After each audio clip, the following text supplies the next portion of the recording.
How to obtain meaningful informed consent.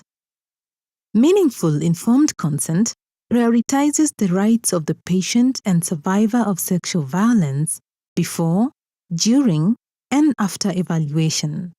Informed consent ensures that by treating survivors of sexual violence, clinicians are empowering them, helping them potentially achieve justice and not adding to their trauma.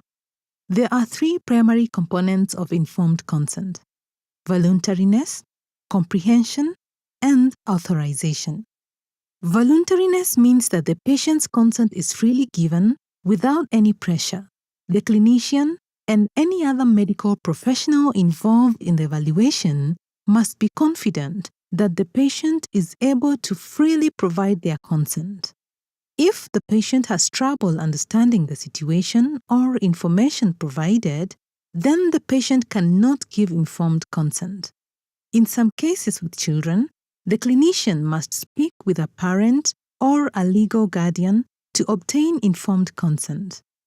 No patient, including a child, should be coerced or rushed into undergoing any type of evaluation against their wishes. If a parent or legal guardian is asked to provide informed consent, the clinician must be sure that they understand clearly what informed consent is. The clinician must also ensure that the parent or legal guardian protects the rights and interests of the patient. The safety and interests of the patient should always be the primary focus. When a parent or legal guardian is involved, a clinician should still involve the patient and ensure they play an active role to the extent possible. Comprehension means that the patient understands the information given by the clinician, which allows them to make an informed decision on whether they want to participate. Before the evaluation begins, the clinician must explain the whole process to the patient, avoiding technical language. The clinician should do all of this while the patient is clothed and in a comfortable position.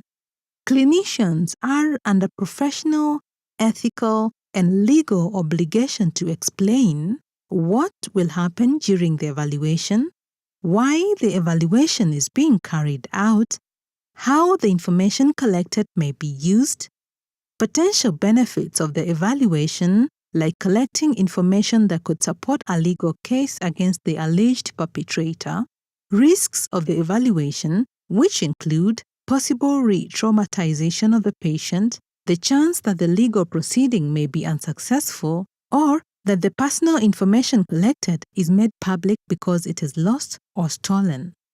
The alternatives to undertaking the evaluation, such as delaying the evaluation until a time when the patient feels more comfortable participating, and that the patient has the control and the right to accept or decline the evaluation at any point, even after the evaluation begins.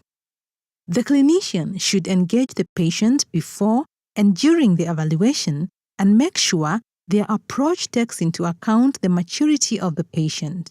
This involves creating an atmosphere where the patient feels comfortable to ask questions. This means using a tone and vocabulary that corresponds to a patient's background. Whenever possible, this should be conducted in the patient's native language. By tailoring the engagement to each individual patient, a clinician can better gain a patient's trust and ensure the patient understands their rights.